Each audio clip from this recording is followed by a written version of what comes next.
You're watching Global National.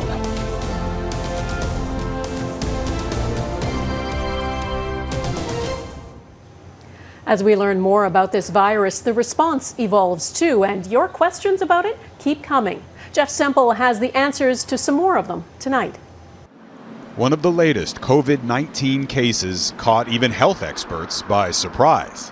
It surprised everyone because that hadn't been documented before. This tiger at New York City's Bronx Zoo, the first animal in North America to test positive, leaving many cat owners curious.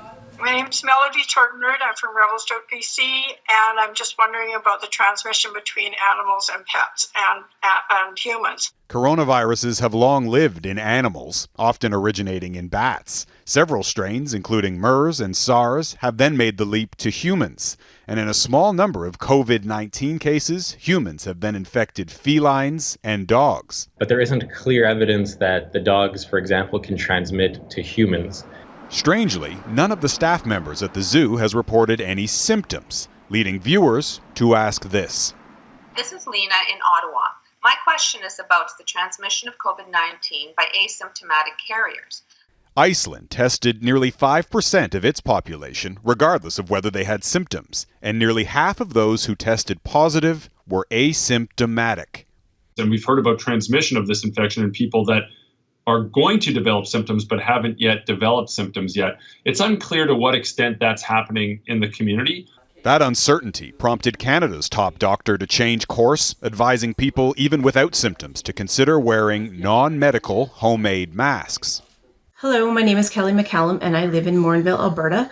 Many of these masks are designed with a pocket to hold a filter in them, and the suggestions vary from using a coffee filter to cutting up furnace filters and vacuum bags. Number one, I think if you put those filters in place, they might be hard to breathe through.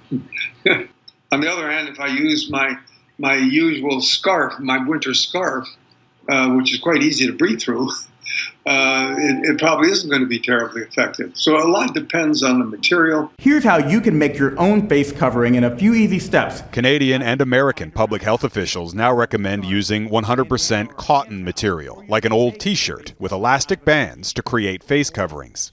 But I always urge people to remember that these are not a substitute for the most important things, which are washing your hands, not touching your mouth and nose, and, in general, staying out of public. Jeff Semple, Global News, Toronto. And we want to keep Jeff busy. He's going to continue to consult with experts and try to answer your questions, so send them to yourquestions@globalnews.ca. And on our website, you'll find a special page dedicated entirely to COVID-19. That's at globalnews.ca/coronavirus.